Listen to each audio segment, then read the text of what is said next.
Hi, Kristin. Hello. We're Beauty and the Beauty here to interview you for season 2 of Beauty and the Beast. Yay! Beauty, beauty, beauty.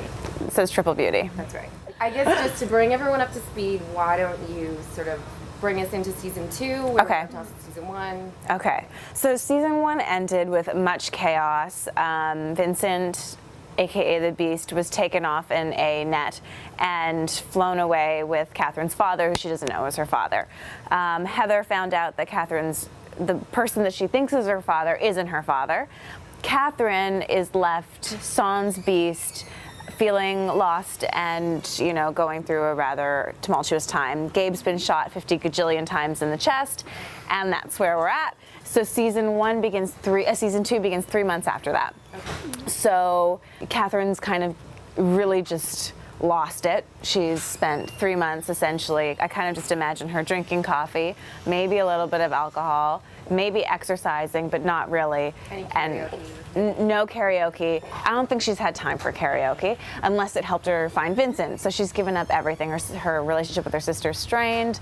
Everything's falling apart because she's just been looking for him. Yeah. So Catherine's career has really taken the back seat here. Absolutely. Poor Tess is left with all of the workload. Tess no longer is in her relationship, so Joe's gone on his way, and she is dealing with that, as well. So Tess is still in the picture if Kristin is Kat, sorry, is sort of a little bit less of a detective. Yeah. Where does their relationship stand? Are they Well, still besties? they're still besties, but the thing, and Tess is so supportive of Catherine, but Tess kind of sees what Catherine's doing, putting all of her life and all of her energy into this man, and I think that she can see how bad that could be in the long run. So her and Catherine are at odds a little bit in regards to the Vincent stuff, but they're still the closest of friends. I feel like I was really on Tess's side there with that stuff. Yeah. I feel like if one of my best friends was going to Me too. what is going on? Yeah. This animal is taking up all of your time. Yeah, I think that's true. She's the voice of reason in many ways because Catherine has nobody, and she is completely convinced that this is what love is, and you give up everything for that. Can I just say I love the relationship between Tess and JT. Yes, me too. Hilarious. Yeah, me too. Amazing. There'll be a lot more of that this season. From the beginning, they've been like my 2 favorite kind of characters, and even imaginary engagements between them are fun because they both have a similar sensibility, but Tess is cool and JT is not cool, so it's kind of a fun dynamic. What does this mean for Heather? Huge family shakeups. Huge family shakeups. Well, Nicole, yay for Nicole, is going on to Ravenswood. We're Crappy for excited us. about that. Yes, very happy for her. So that means that she's going to be moving away. Right. So Catherine's kind of on her own. Really has no family that she thought was her family anymore, and is trying to find out who she is. But we've got some nice stuff, Nicole and I love working with her. Okay, so last year we had birthday party, wedding, masquerade ball. Yeah. Do we have any sort of like celebrations or fun We're things shooting like that? Thanksgiving currently, American Thanksgiving, obviously. So Thanksgiving episode. There's lots of things this year. This season's incredibly high-paced, and it's a different format in many ways, so it's much more beastie. So there's going to be high school reunions and Yes.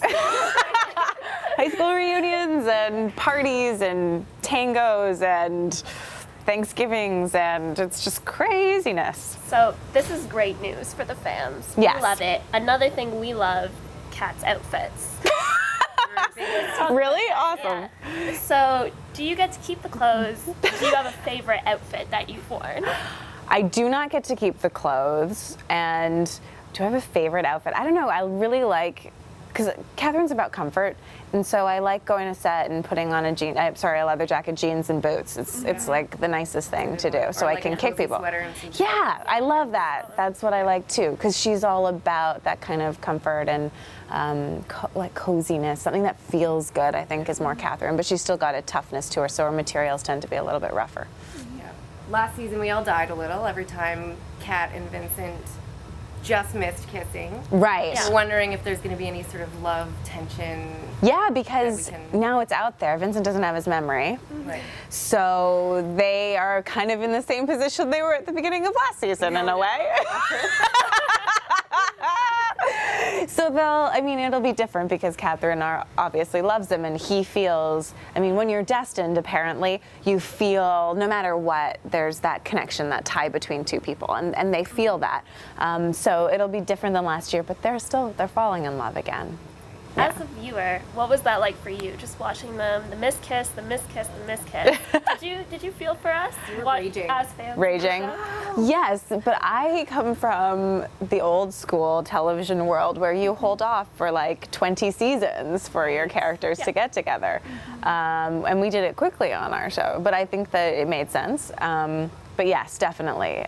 I think that I like that though, like just those moments of like, "Argh!" It's exciting. Yeah.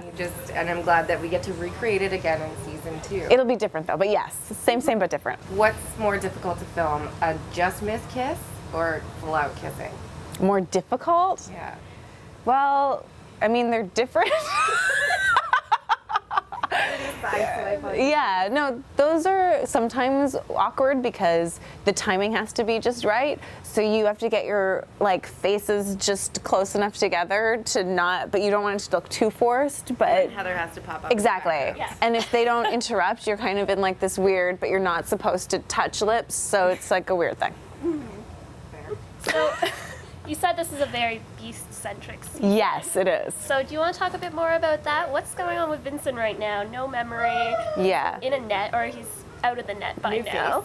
Yeah, new face, no scar. He's kind of new and improved in a way, so he's more capable as a beast. He's got a handler who's sending him on missions, so you'll kind of get a sense of what his missions are, and that's going to drive a lot of the show. So you'll meet many a beast this year. There was a lot of focus on sort of rehabbing him last year. Is he still going to be hunting for a cure this year, or is he just That's not going to be their focus in the beginning. I think really the beginning of the show is how do we get him to remember who he is in the first place. And I think they're assuming there is no cure, although I can't say that. So yeah. Da-da-da! Well, we're really excited for the season, and I guess thank you for coming and speaking with us today, and I hope everyone reads Beauty and the Beauty for the whole It's really good. It's a fun blog. I read it on the Twitter. Yeah. Great. Entertainment, the show, which we love. And yeah, thank you. Awesome. Thanks, ladies.